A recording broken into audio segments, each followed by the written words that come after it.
to this week's episode of the Shot Clock Podcast with me, Jago. Today's guest is a Vincents stalwart, somebody, a one club man. Not many of them left these days in any sport. Dave Donnelly started with Vincents, finished with Vincents, and ended up coaching with Vincents. Welcome to the podcast, Dave. Good to see you. Thanks, Jared. Great to be here. And well done on all the episodes. I've been watching a few of them, so really enjoyed them. Well done. Good to hear. Good to hear. Glad you're enjoying them. Look, it's been weird. It's a weird and wonderful world we live in. My question for a lot of time was, how's COVID been treating you? And, you know, how's the lockdown? But we're being positive now. Things are opening up. How's it to be back training with the kids and getting back out into the world? Yeah, it's great. The lockdown was tough on everybody. The kids were, I have 3 kids of my own, so we were at home with my own kids, and we do enjoy each other's company, so that was great. But after a while, even us, we had to get out. So being back training and coaching, I'm doing a bit of coaching outdoor basketball, and even my young lad soccer team, I help out with that as well. So getting out and just being out and letting the kids run around and interact is brilliant, you know. So hopefully in a few weeks or months we'll be back to normal, back to the way it was. It'll be brilliant. Fingers crossed. Fingers crossed. And how you feel, obviously your business is going out and coaching kids and doing fitness work on different sports. How is it affecting you now? Are you getting the magical phone calls now of, yeah, let's get back going and get up and running again? A little bit, yeah. I do a few schools, coaching a few primary schools. And I've been back doing a school out in Kinnegad. It's 2 days a week and it's outdoor. So that's brilliant. And I'm doing a class on a Friday where I would have normally done it inside. You know, I live in Selbridge here and we have the local community centre that I use. But now instead I'm just doing it on an outdoor court at a primary school and it's working well. So hopefully it continues and we get through the term, because the kids were supposed to get 10 weeks of training before Christmas and I had to stop it after 1. I think we were in level 2 at the time. So. Yeah. Did 1 session. Now we're getting the rest of the other 9 sessions in now. So it's really great to be back though. It is. It's fantastic. I went back coaching last week. I coached Fairhouse under 16 girls. I've just taken the team, and to see their faces when they saw their friends again after they see them in school, but on a basketball court, it's a different level. You know what I mean? And just to see the smiles and to hear their laughter, you're like, you know what? It's a great time to be a coach because everyone's just so enthusiastic at the minute. Yeah. I think people are going to be I know people are saying you might lose a few players during lockdown, but I think a lot of people, it's going to be the opposite effect, that people are going to come back with more enthusiasm and more, they're just going to want to play more. So hopefully that'll be the case for basketball. It's been tougher for basketball with it being an indoor sport, Yeah. I mean, my kids play a bit of other sports and a lot of them, the soccer, has been able to train away for a lot of the time. So in the Gaelic, they can do bits and pieces, but the basketball has been missing out. So hopefully in September it'll be back to normal, back to the way it was pre-COVID. Look, I think getting the elite status for our national teams was a step in the right direction. It's great. I watched a video of Jason Killeen hitting turnaround jump shots like he hasn't been out of the gym there on Instagram, and it's just fantastic to see them back training and the women's team as well. So hopefully that filters down and we all get a season again. I want 1 more year in the Vincents blue and gold. That's my there goal. There you go. Yeah, good Vincents man. Yeah, you're Jesus, a Vincents man now. Don't say that. Don't say that. For a lot of friends on the south side, Dave, say nothing. So look, we're going to take it all the way back to the start. Who, what, or why inspired you to pick up a basketball? Well, I'm part of a basketball family now, I suppose, but when I was a kid, we weren't necessarily a basketball family. My dad played basketball for Vincents back in the 60s and 70s, and but he also played Gaelic. He played for Dublin GAA, and I was captain of Dublin.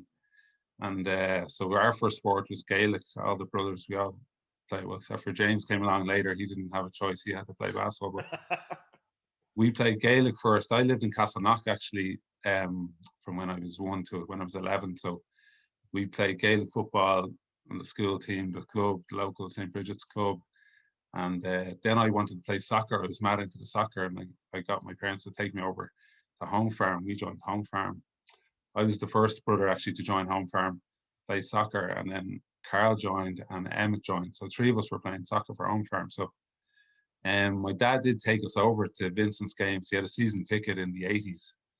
But we didn't know about basketball. We just went over to a few games. But that was when, Vincent's gym was absolutely packed. So did like that. That was the first taste I got of basketball, you know. But when I was 11, I was in sixth class, or going into sixth class. We moved it over to Glasnevin, and one of the reasons was to get close to home farm to play soccer.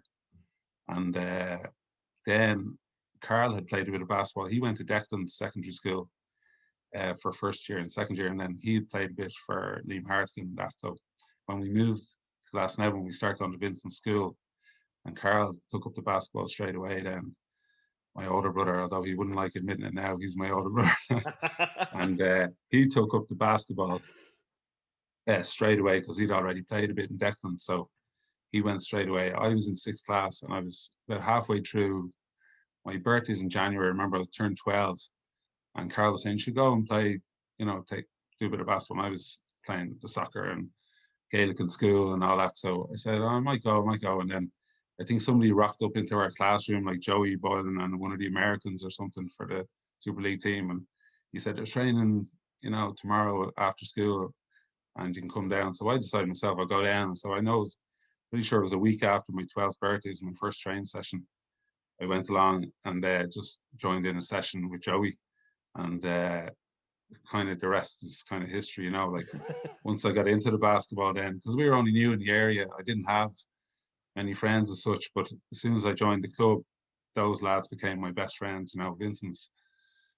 I think looking back on it now, Vincent's was a kind of a special place in the 80s and 90s. You know, like you don't realize it at the time, but looking back now, like we lived in that gym in Vincent's, you know, like, and those lads are still my best friends, you know, Garrett Winders and John Keller and Jason Sherlock and all those lads. I went to school with them. They were, you know, in my class or a year behind me or whatever. And then we, you know, we basically lived in the gym. Like our idea of a good Friday night was going up to Super League training and watching them, just watching the lads, you know. And then on a Sunday, we'd be putting out the seats for the Super League team. And we basically trained, like we're on the school basketball teams. I think like when I did my confirmation after that day was over, I got on a bus after the mass was over. I got on a bus and went to the under 14 All Ireland with Joey and the lads. I was in the primary school, so I don't even think I should have even been going. But I went to the under 14 All Ireland. Carl was, and we stayed the weekend in Cork and played it. In those days, the school All Irelands were like 2 teams from each province, and just went to an 18 tournament. And it was brilliant. Like I loved every minute of it. I think I played one more season with Home Farm in the soccer under 13, where it was basketball and soccer. But then I just knocked the soccer on the head. Like I really loved the sport. Actually, I'm playing a bit of soccer now again, over 35s. But and I played in high school in America. But the at the time the basketball was just like, when you got into it in Vincent's, it was just like a drug. You were there all the time. We spent our whole weekends there. Poor Garrett Winders and his family, I used to spend the nights in their house. I didn't want to go home. They lived closer to the gym. So we used to like play 2 or 3 games on a Saturday. And then I'd just go to their house for dinner, and I'd ring my mom and say, "I'm just staying here. I'm staying overnight in the Winders." And I'd stay over, and then we'd be back in the gym on Sunday morning, you know. So it was I think it was a great time in my life looking back on it, you know. It was a simpler time. Yeah. It really, like, it was. And it's funny, like you mentioned, you know, you're from a basketball family. Obviously, Carl, possibly one of the greatest players to ever play in this country. You're up there right with him. Emmett again, another superstar. James followed and did the same. Like an unbelievable family of sports stars. And then, as you mentioned, you've Garrett and you've David Winders and Garrett Winders, and you're going, right, there's another family that came in. And it was, and the Boylans, and, you know, it was the whole Vincent's ethos was family. And even now, like, I know we joked about it, but like I'm a Vincent's player. And I remember the first time walking into the gym as, you know, not as a Notre Dame player. And I walked in and went into that famous home dressing room that I'd never set foot in.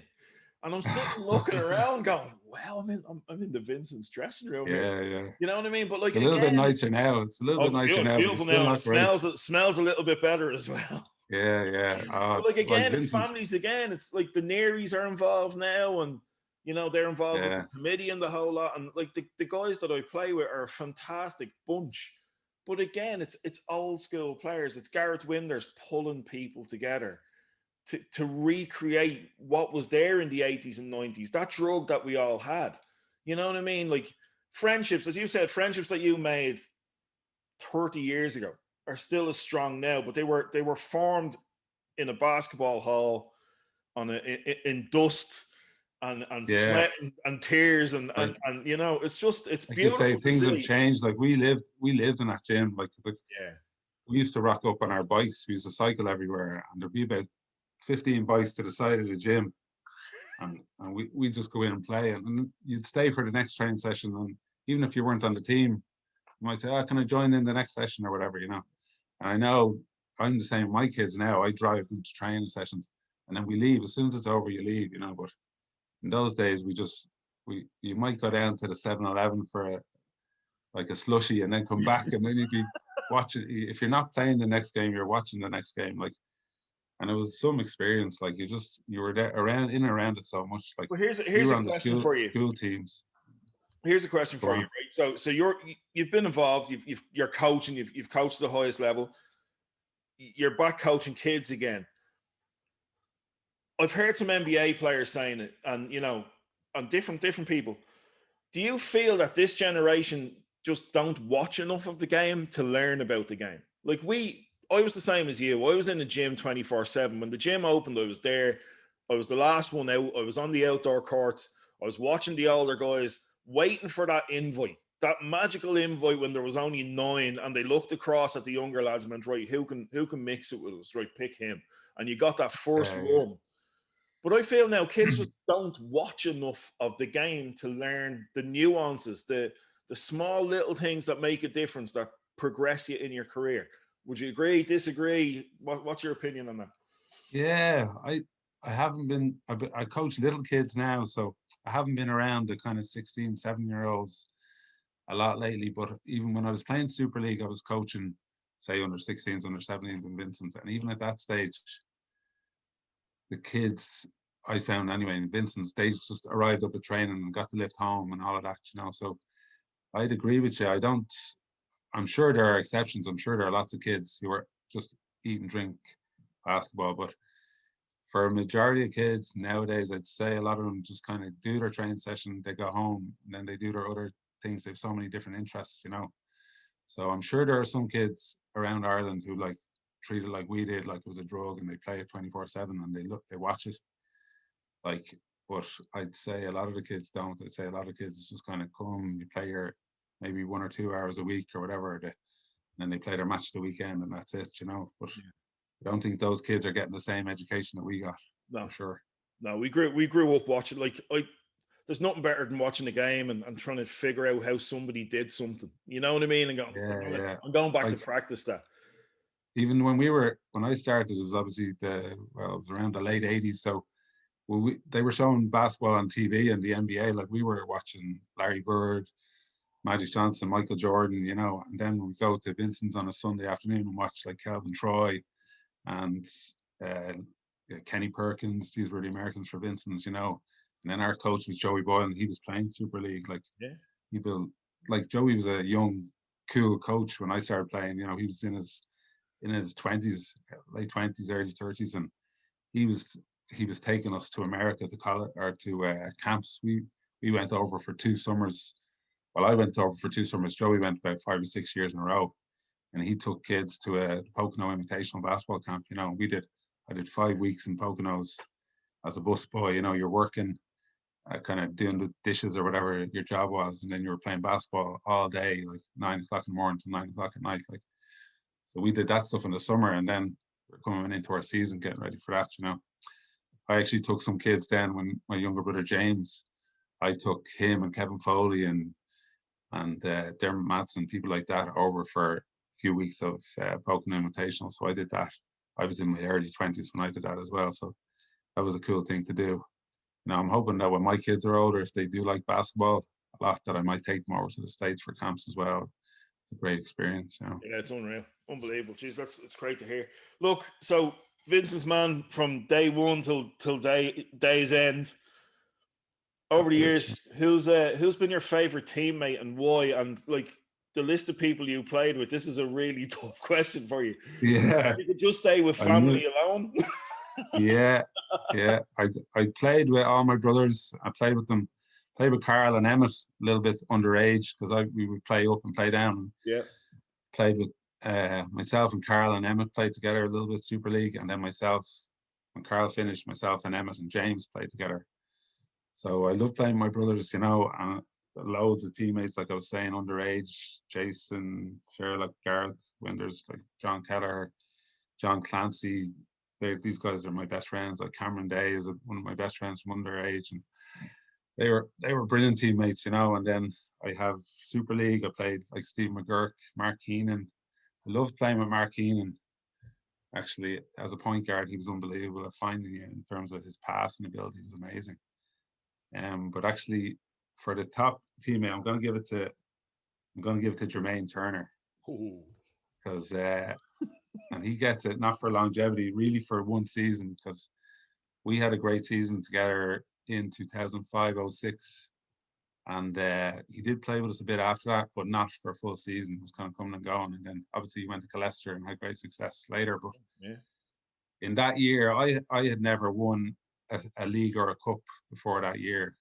And I was actually in the States in college when Vincents had their most successful time, and they won like the treble and stuff like that.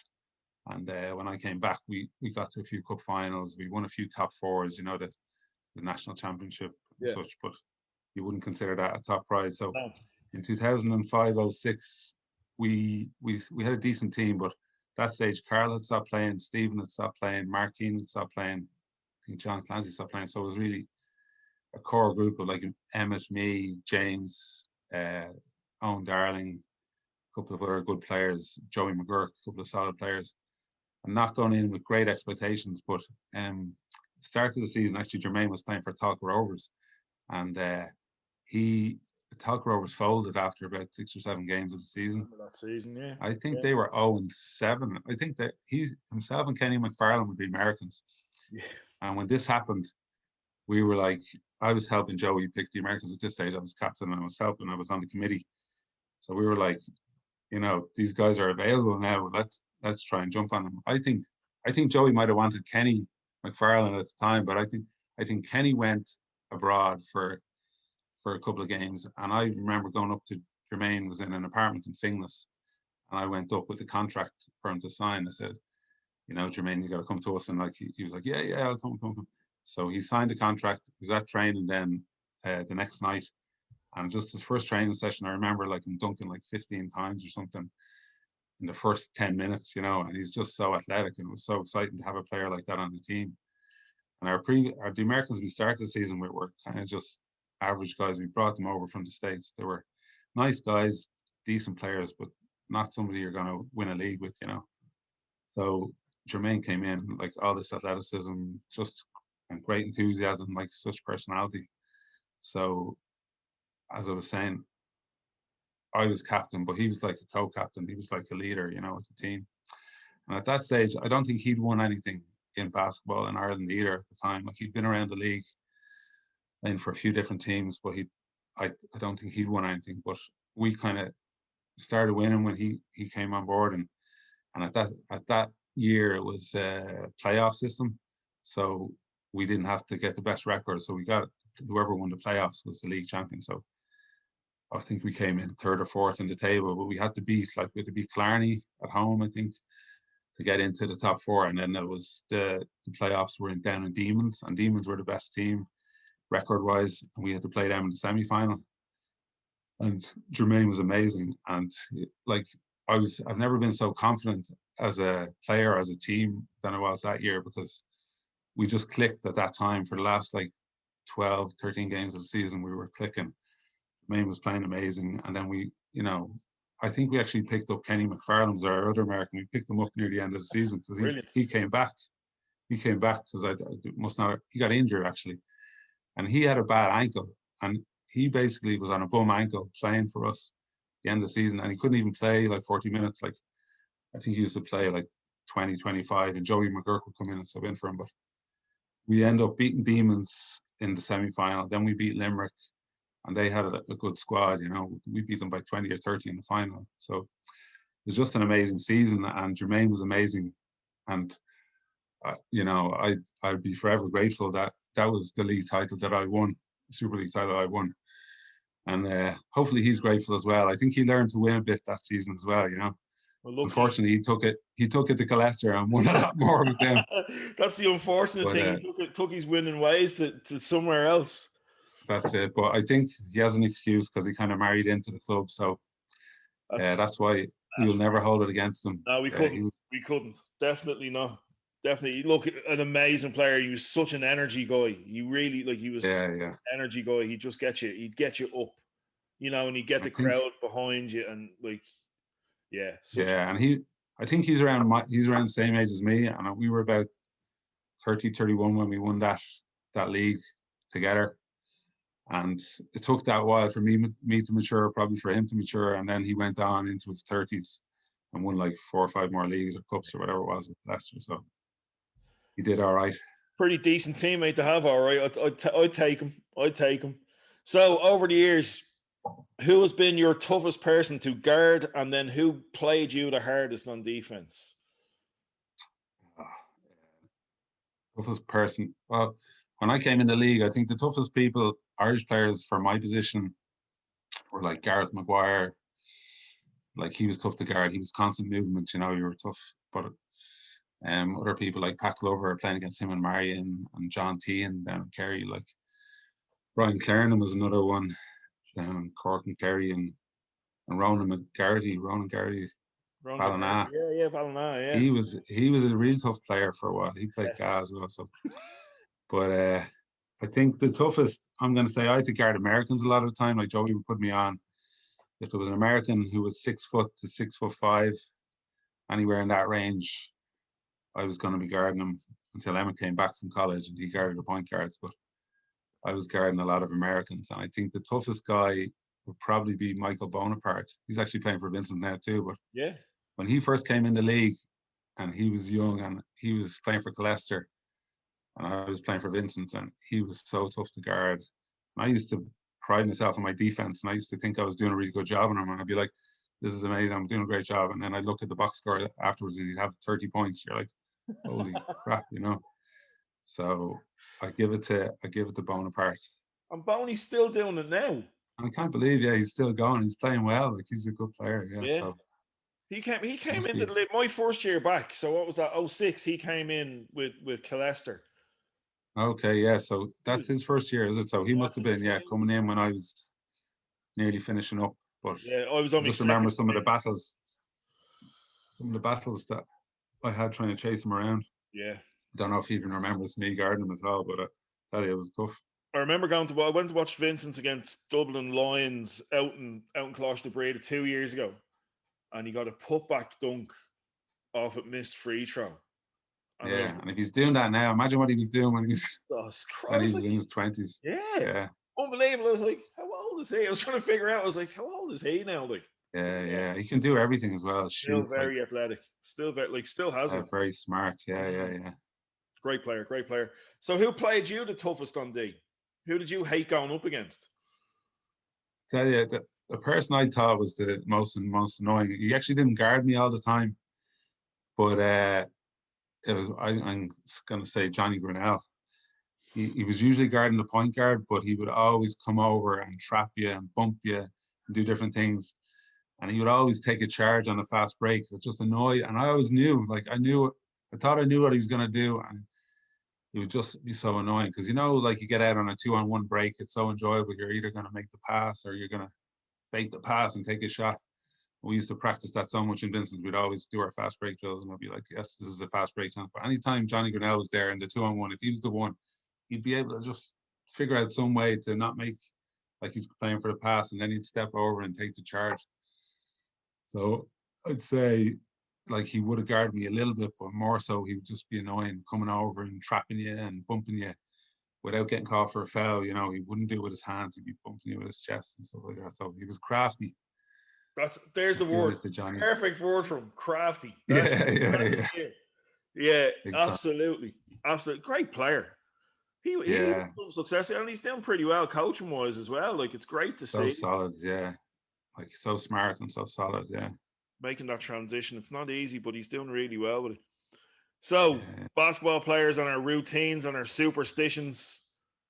What have you, or have you any? I was trying to think back to Uh, when we played together. I was like, did Dave do anything different? I couldn't remember. yeah, I don't know. Well, I wouldn't have huge superstitions. I always wore number 8 in Super League. I never wore anything different. I still wear it in Masters. I always wear number 8. I had a few things. I'd have them for like a year or two where I do like in the warm up. I do the same type of drill. Like, when you go into layups, I'd have my routine where I do right hand layup. And next time I come in, do a left hand hook shot. And then I do a bank shot. And then I do it. You have your thing that you do. And I did that every time. It's more kind of to get myself in rhythm than anything else. A few things like that, but not really. Other than that, like that would be The the, number the eight was main the thing. big thing. Yeah, yeah. Oh, yeah. Yeah, Number 8. Yeah, we were always in the. You had to get 4 to 15. Yeah, Carl was number 13 all the time with you. Yeah, yeah, so that's right. we Yeah, I all had remember our number. Carl wearing 13. Actually, yeah. What Yeah, happens yeah. now if I get to the Masters like with Vincent's? Like, Uh, I just have to bow well, down I to think Carl Ballard? Carl's packed it in now. You're all right. You can get Am I 13. safe? That's okay then. That's okay Yeah, yeah. then. I think you're okay. Yeah, yeah. I couldn't do that. I have to play with the Declan's lads, Tony McDonough and Al Kennedy, Eddie Yeah, Gelson. I couldn't. That's the super team of. Super elite. We keep getting to the Masters and Oh, losing to yeah. the whatever team Ricardo's playing for. That's the team we lose to. Well, So we had he's Rick, played for Declan's a few times. Scotty And Summersgill, we were stacked. And then Big Gabe Jackson came over and played the last yeah, yeah. well. So we were all right. Who beat Joe's boys beat you in the semi final? Yeah, that year, yeah, yeah, Yeah, yeah, we yeah. got them in the Actually, yeah, final. that was the one year Ricardo didn't knock us out. Usually, it's Ricardo beats us in the semis or the finals, but I had it. They're so much fun those tournaments. So Yeah. open. That There's was an my outside first. chance we could get to play this year. Rumor has it August. We moved it to August. Yeah, yeah, So that'd be I've heard nice. the rumor on the grapevine that it's August. So yeah, I'm looking forward to it. I would. That's It'd be my pre warm up for the season. Play the Masters great. just to Yeah, get the yeah, body back and then see how I feel. Make that yeah. It decision. takes me a few weeks to recover. You need a week off training. Ask Garrett for a week off training Garrett after. Winters isn't giving me a minute off training. Never mind a week. Not a hope. Not a hope. So growing up in the 80s, 90s, some great basketball shoes out there. If you could order a Dave Donnelly pair for the rest of your life, for Nike or whoever to build this shoe for you, what's your all time greatest shoe? Yeah, I didn't have a particular shoe when I was younger, but I always liked Nikes, like Nike Air. If it said Nike Air on it, I was buying it. And I would love. I never had a pair of Jordans, but I always liked the look of them. I never splashed out as such. I always just said, "Oh, whatever Nike Air I can get, I get." So maybe I should get one now. Maybe I should get a pair of Jordans. Treat Treat myself. yourself. Treat Yeah, yourself. yeah, You deserve it, Dave. You that'd be deserve it. nice. The pair that were white with the kind of black and red mesh. There was kind of a mesh kind of side of them. Pat Glover pulled them out on his one. Jordan 4s. Did he? Yeah, yeah. Yeah, he Oh, had yeah. like midway through the intro. I said, "So, what's your favorite shoe?" And he's like, "Well, I would have worn the Patrick Ewings." I was like, "Geez, I remember them." And he goes, "Yeah, but this is my." And Oh, yeah. I was like, Yeah. "Where did you get that from?" Yeah, The I'm good. Masters goes ahead. If the Masters goes ahead, I'll have to order a pair of them online. Definitely Treat pair. myself. Yeah. StockX is where to get them, but the prices are just disgusting. Like it's a mortgage payment for a pair of shoes. It's just ridiculous. Yeah, yeah. That's why I never got a pair all through my life. I never treated myself. 3 kids, Dave. You'd be doing well to get them Yeah. now. Oh, we do well though. Yeah. Have to be Christmas and birthday present. Jesus. So it's look again. It's one of these questions. It's you and 4 others going to a pickup game. Positionally, it can be people you've played with, people you've played against, or wished you'd played with. I'm going to tell you now, regardless of when this episode is released, you'll be playing the Lane Scally's team because Yeah. Oh, I see they're unbeaten. Yeah, yeah. There's no unbeaten. chance. She couldn't even, the 96 Bulls couldn't even beat them. It was a 50-50 split with the 96 Bulls. I was like, what's going on? So, who are you taking to the gym? Here's the magic one. Are you I going to Isaac and you're going to go all family? Yeah. Well, I'm going close. I'm going close. I would. Nice. I would like if you can get us all in our primes. I would take my 3 brothers. Yeah, and I'd take Jermaine as well. The Right, only so we're thing going is, Emmett at the point, Emin at the point. Yeah, James at the Carla. two, Oh, Carl Carl at the too. Carl. Well, he was a point guard when he was younger. Yeah, I'd say Yeah. Carl. Well, it's much of a muchness anyway. Yeah. James, we're going to be playing small ball 5 out anyway. It's going to be. There's the So modern day. We go 5 out, read and react. that's it. Yeah, yeah. So Because Emmett, James is James, going to have to be. Carl, you, and JT. I'll have to be at the 4. Yeah, Jermaine at the 5. We play small ball. We play like the Golden State. We play five That's out. I think, that's a in tough fairness, five. because you're talking. I think I'm obviously biased, but I think Emmett was probably the best defensive guard in the league for like 10 years. Absolutely. I think Carl was probably the best Irish player in the league for at least 4 or 5 years before he took up GA again, and he had to play. And then James, when he first came to the league, he could just flat out shoot the lights out. Yeah. So he could spot up. I could do a bit You're of everything, underselling bit of yourself. helping You're out. underselling yourself, Dave. You could do more than a bit now. Let's be fair now. Craft, I could do a little bit. I could But be a one, bit crafty as the well. So year we played, together on the Irish team, I was so excited to play with you and Emmett first and foremost because like we'd always matched up against each other, that's nice. but never got to play with you. So then when we got together and we got to play together, and you were captain that year, and a great captain by the way, but Thanks. Yeah, we didn't behave ourselves as we best didn't we should. behave ourselves. Look, it was under 23. We were at that weird Yeah, transitional phase, whether it like was. we love I think it was the basketball or only we love ever under beer. 23 tournament, wasn't it? I think that we were the only ever under 23 team. I wonder why. I Yeah, wonder yeah. why. But look, playing with you, like 12 to 15 feet, you weren't missing a jump shot. You weren't missing. You know what I mean? That little bank, like you were money all Nice. day, every day. So it was like, yeah, give it up. You could start jogging back on defense because you knew it was going in. There was no stress. You could take people off the dribble. Like to say that you could do a little bit is a serious undersell, in my opinion. I still Well, think you're one of the best players to play in this league. I pride myself on being able to being quite good at everything in the Yeah. game. I could play defense, do pass, shoot a little bit at times, drive and so on. But yeah, I didn't have that specialty where you were brilliant at one thing. I wasn't But look, amazing at one thing, but longevity. You knew your role, Dave, and you played your role to perfection. That's for me. That's man, that's what a good player is. You know what I mean? Somebody who says, right, this is what I need to do day in, day out, and I'll do it. And you didn't need to score 30 points a game. You had somebody else there to do that. But if you stopped whoever you were guarding hitting 20 points a game, you'd done what you needed to do. You know what I mean? Just look, you're underselling yourself. That's all I'm saying. but yeah. Anyway, Look, yeah, I'm yeah. going to stop blowing The only smoke. thing is with that 5 for pickup, I think Jermaine would be complaining a lot. Because he used to when he played with 3 Donnellys, he used to say those damn Donnellys. That's what he always said. Gee, God love So him if he's playing before. if he had to play with 4, you might not be too happy. And we didn't. One of the other things is the 4 of us never got to play together. Like even in pickup, we never like the 4 of us. I don't remember us ever playing except for one time we stepped on the court. I was when the American college teams used to come over in Yeah. preseason, like the Division 3 or 2 teams used to come over and we'd play them just before the season started. So at that stage, Carl had stopped playing Super League, but he was still playing a bit of D1.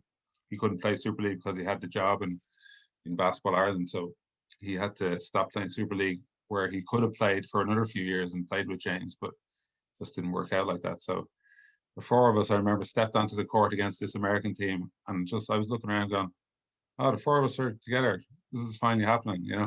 I think it lasted about 3 minutes, and then one of us got thrown out. One of us got ejected. Emmett, I'm pretty sure it's Emmett, got into a fight No. with Emma one of the Donnelly getting lads. ejected from a game? Never. One of the American feisty little Division 3 point guards just got in each other's faces, and the 2 of them got ejected from the game. So it didn't last. So I don't even think the 4 of us have played together for more than those 3 minutes. And the Masters. same team in a 5-on-5.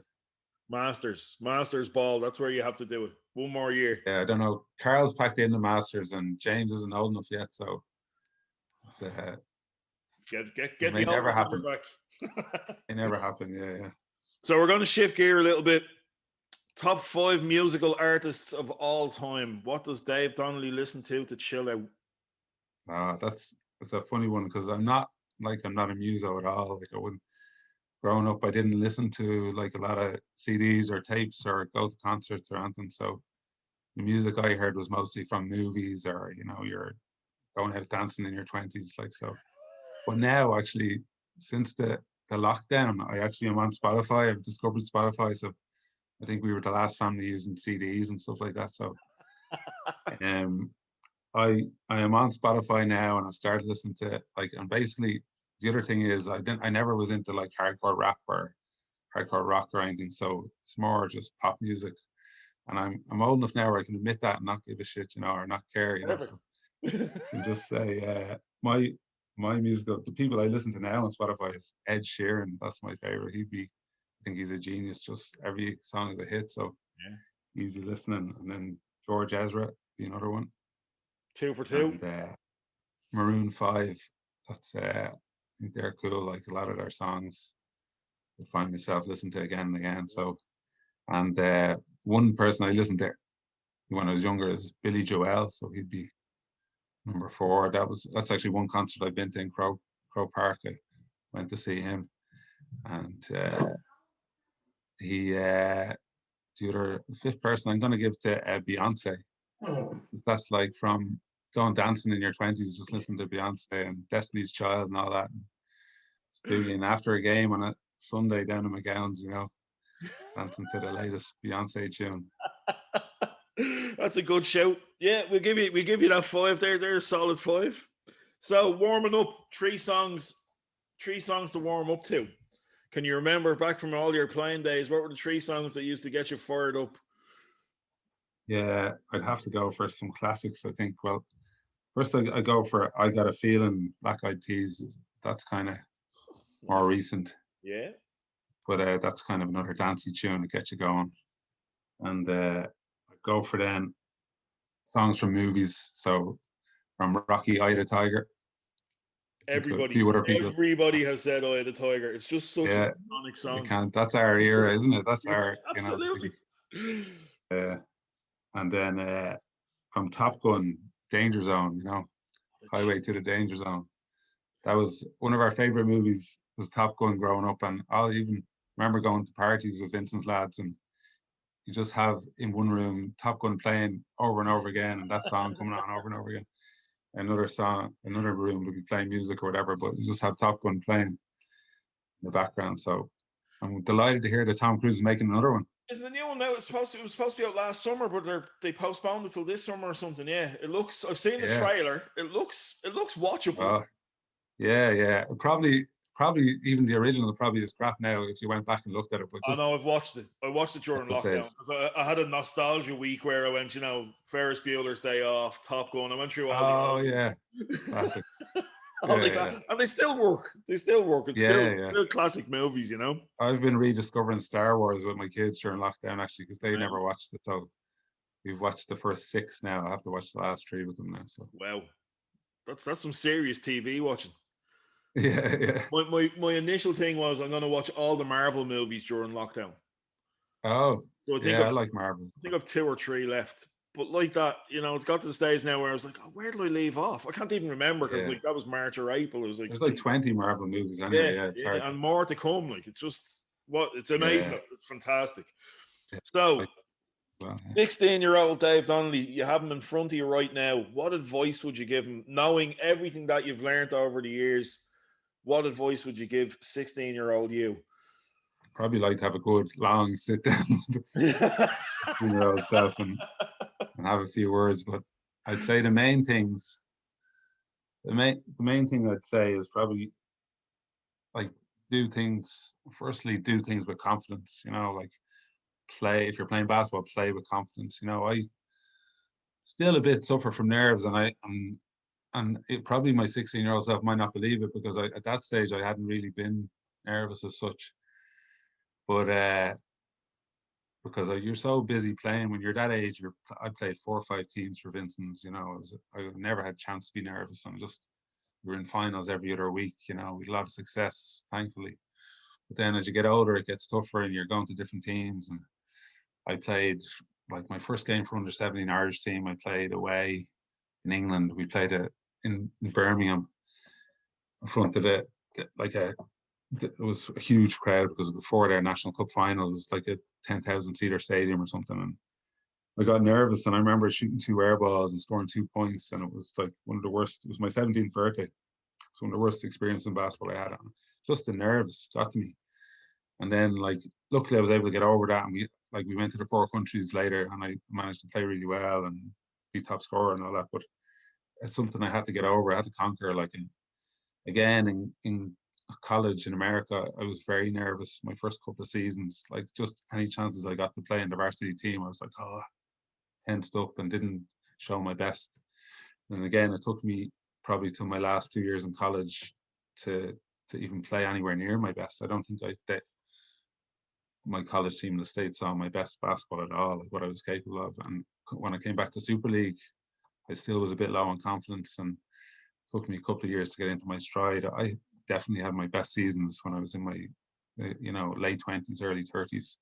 I'd gotten comfortable at that stage, and that was when I played my best. But I would say to my 16-year-old self, don't be nervous. Don't play with confidence. Just try and forget it. I don't know if I could change my personality that way, but the stuff I would say to him, like, don't regret.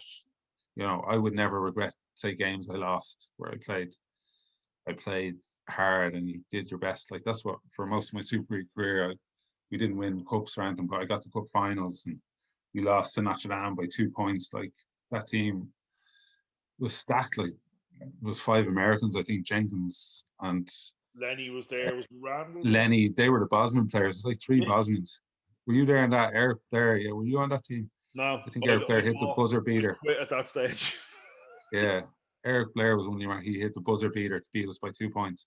But we gave everything we had. That was an amazing game, and we played well. We competed on every aspect of the game. I think one of our Americans got injured. Actually, he was guarding Jenkins, and he got injured near the end of the game. And Jenkins just went on a little 2-minute tear where he scored 5 or 7 points, and that killed us. But we had that game, and our other American, only scored 2 points. Steve McGurk at the game, his life scored 30. Like.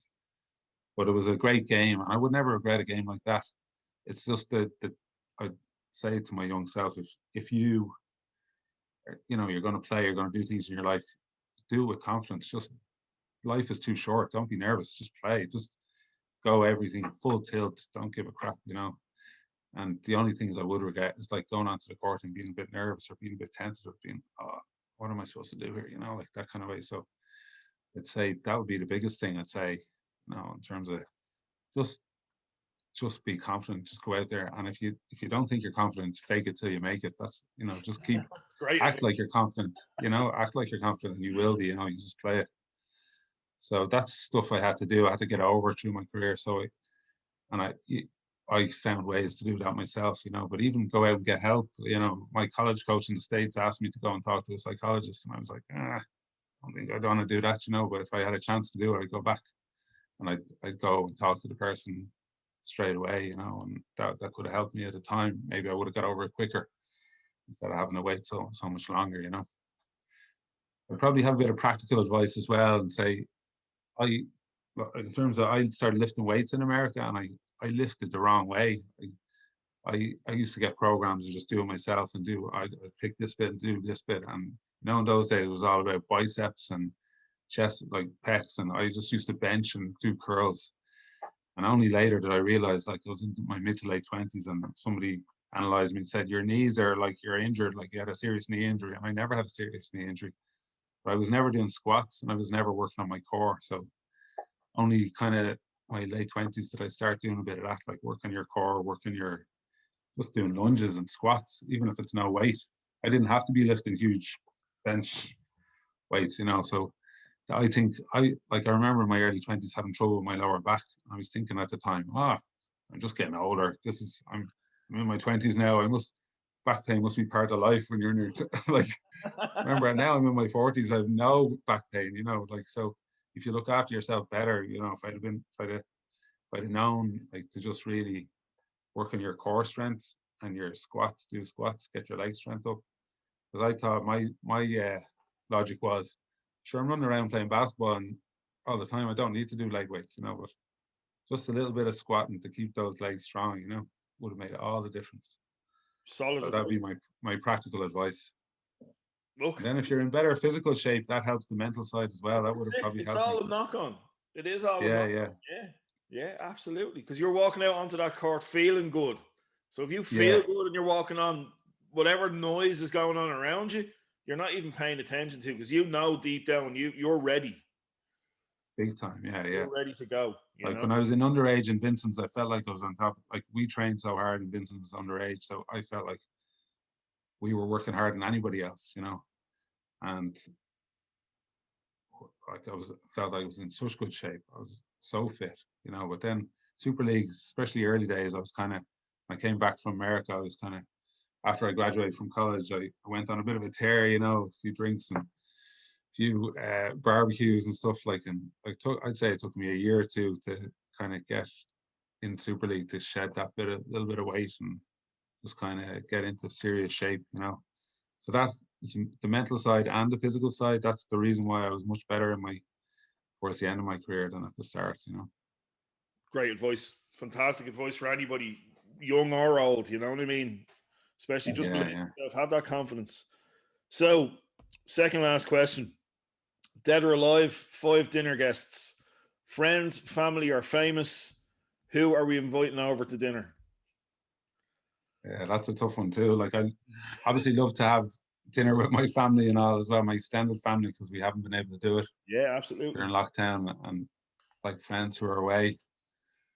I think my friend Cameron saw Pete Madsen's version and Cameron used to play basketball. He said, "You better pick me for that question about the meal." But I'm gonna I'm gonna go with famous people because I won't upset too many friends and family. I think I'm gonna go with famous people, and the first person is John Wooden, so the UCLA coach, bringing back from the dead, and Yeah. I think he'd be amazing because like he was so successful. I read like 2 of his books before I coached Super League, just before the season before the summer before I started coaching Super League, and then I took a lot of what he said and tried to implement it. You know, the pyramid of success and that type of thing, and playing your best. And obviously, Joey is my main mentor as a player. Like I learned nearly everything about basketball. I learned from Joey Boylan, but John Wooden would be amazing just to get that insight. You know, Yeah. so I'd have him at the dinner, and then my second person would be Jurgen Klopp, because I'm a big Liverpool fan, I and always liked you, Dave Donnelly. I always liked you. yeah, I saw your Liverpool on Facebook as well. Yeah, yeah. So I think Jurgen Klopp would be great for an insight into sports and stuff, but also great crack. I'd say he'd be Yeah. a great laugh to have, you know, at the dinner. So good German, wouldn't mind his beer either. So That's true. Very true. we'd have him on board, and then I'd have Des Bishop. You know, Des Bishop is a comedian, Brilliant. so he'd be a brilliant bit of Great crack. thing. And I think he's around my age as well. And when I was going to America to high school, he was coming to Ireland to do like boarding school, I think. So he has that American Irish, you know, connection. So I think he'd be great crack. Um, the fourth person, I have LeBron James. Um, I think he'd be great in terms of his insight into sports and stuff. He also, you know, he's a part owner of Liverpool, so he'd have that connection with Jurgen Klopp there. Jordan, yeah, very true. Very true. Yeah, I don't even think I don't. I might not tell him this at the dinner, but I don't think he's the best player ever. I think Jordan's the best player ever, but I think LeBron is interesting though. I'd say he'd be in terms of his his basketball and also his His general business. outlook on life, like his Yeah. off the court stuff. Yeah, yeah, he's very good that way, you Heard know. it, heard an interesting one the other day. Michael Jordan is the greatest of all time, but LeBron James will have the best career of all time. Yeah, yeah, I think that's definitely true. Yeah, I think especially he's not finished yet, but his career is just amazing. Like, and his longevity. Like, I don't know how he's going to do this season, come back from injury, but oh my god, like the fact that he was able to do it last year, what he was able to do at age 35, like he's incredible. So yeah, I grew up watching Jordan, so And when he was in his prime, I don't think there was anybody ever better. Like, and he just looked so smooth. His game was so smooth. It was just so amazing, you know. And he was Remember relentless. those videos? Did you have that video of Jordan when he was "Come Fly with Me"? That Come Fly With I just Me. What was the yeah, time? There was three videos that came out. They were we played that. Yeah, we played played to that at death. home so much. Yeah. So uh, yeah, yeah, when I there's was in college in the States when nobody he like was Mike. Nobody like Mike. yeah, yeah. But I'm still not having him at my dinner. It's LeBron at the dinner, Okay, and okay. the fifth person is James Corden. You know James Corden. So he'd be Boy, like Dave, interviewing everybody. boy. He'd be interviewing everybody. I could just listen. I think he's great crack. I love watching him on what's that sports channel, the sports program on Oh, Sky, A League of Their Own League of Their Own, yeah. with Jamie Redknapp and those lads. Yeah, he's really funny. So, and then of course he could give us a song as well. He's used to doing carpool karaoke. So He's a decent enough voice as well. yeah, he could He's a give us a song. decent So singer, yeah. That's an interesting five. That's all I'm gonna say. It's interesting. yeah. So, That's are you gonna cook for them, or are you gonna order out? no, I'm not cooking. I actually do a lot of cooking in our house, but it's not because I'm good at cooking. Okay. It's because my wife doesn't like cooking either, so I do the cooking, and it's basically if it's a spaghetti bolognese, it's coming from the jar, you know. And it's I do burritos or something, or fajitas, or I do steak or something. It's all basic. It comes from the jar, whatever you can get in Tesco, you know. So it's Dalmio or whatever, you know. So um, I do the cooking. We try and include a lot of fresh veg and all that kind of thing, but I'm not a good cook. I do the cooking, but I'm not a good cook. So I wouldn't want those lads at my dinner to be getting my cooking. So we'd order in, I think, and somewhere probably local. If it's my house, Henry Grattan's here in Selbridge does a nice takeaway. You know, you can get Lovely. uh, normal food. Kind of, I'd probably go for steak and chips. That'd be I a think nice basic meal everybody for me. everybody will take steak Yeah, and chips. There's nobody arguing with steak and chips. I don't think so. Like I like chicken wings and all that kind of thing. But I think that's too messy for this type of dinner. You want to be Oh chatting yeah, to people and stuff. yeah. You don't want to be having your face covered No, with all that kind definitely of. not. Definitely not. What was I going to say to you? I'm following Emmett, your brother, over on Instagram on his fitness journey, and Yeah. I wrote a cookbook during the first lockdown. I'm a chef now. Oh So, wow! I yeah, knew so you were a chef. Yeah, I I wrote a didn't know you cookbook. wrote a cookbook. Yeah, I wrote a cookbook. I actually sent it on to Emma. I must send it over to you. It's like so Oh, simple, do send it to me. Yeah, and it's a bit of because crack, like, you know what I mean. my family would love if I Kids. came up with something new instead of doing the There's same plenty of stuff new all the stuff time. there for you.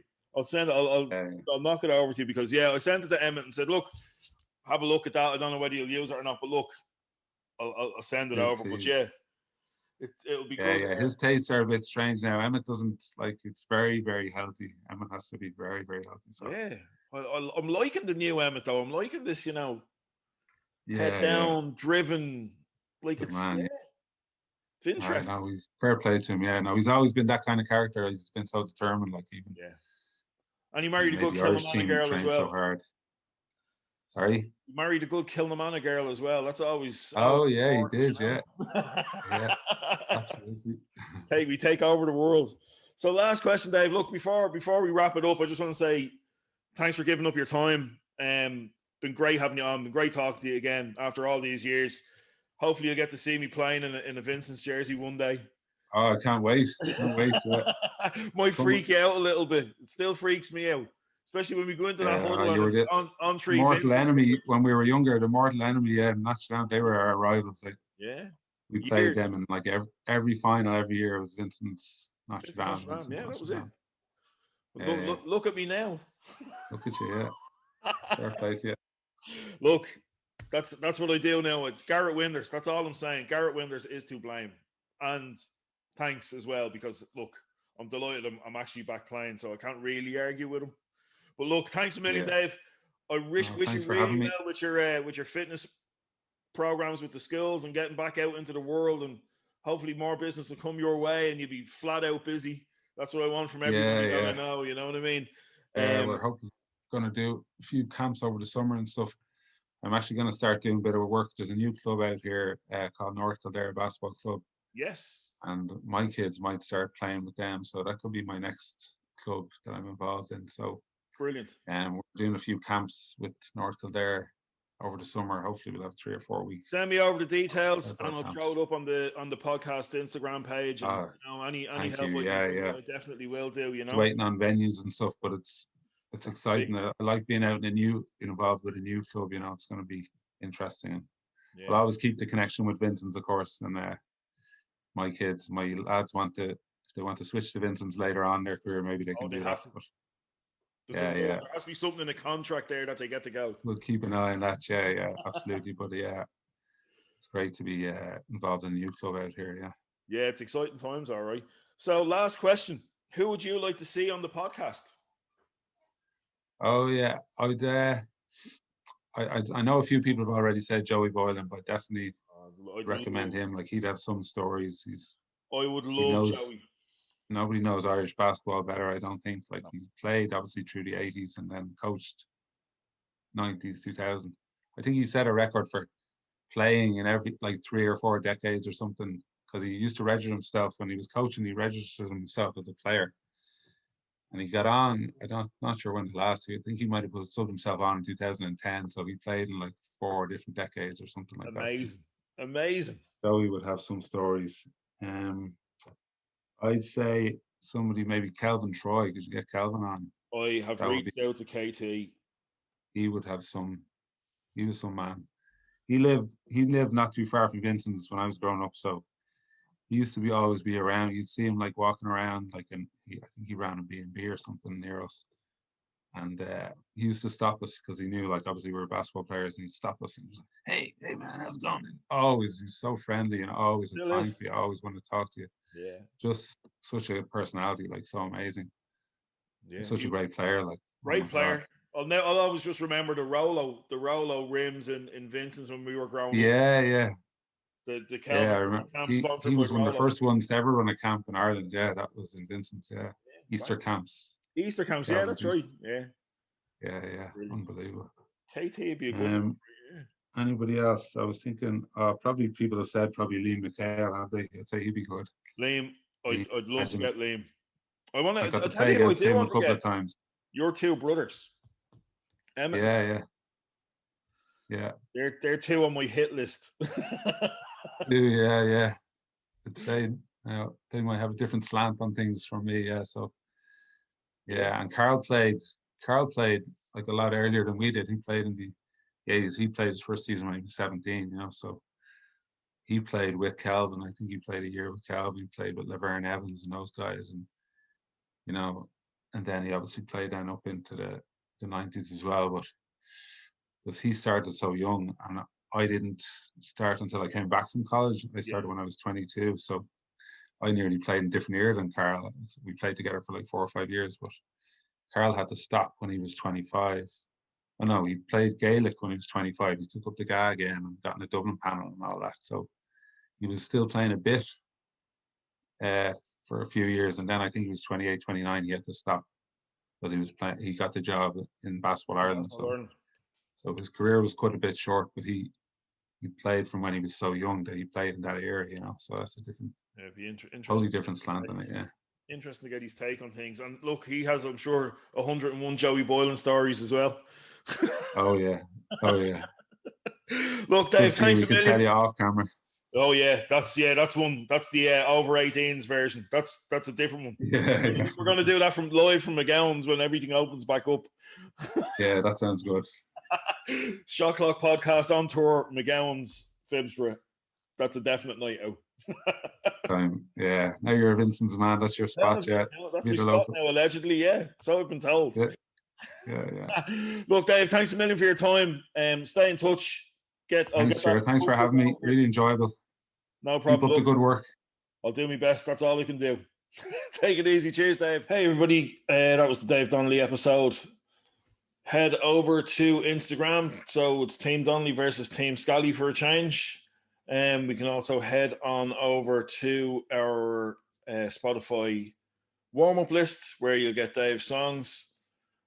And now the Shot Clock podcast is now available on 7 major podcast networks. So wherever you get your podcasts, there's no excuse anymore to tune in to all our episodes. And until next time, this is Jago saying, firstly, hope you're enjoying being back. And secondly, I'll see you on the court soon.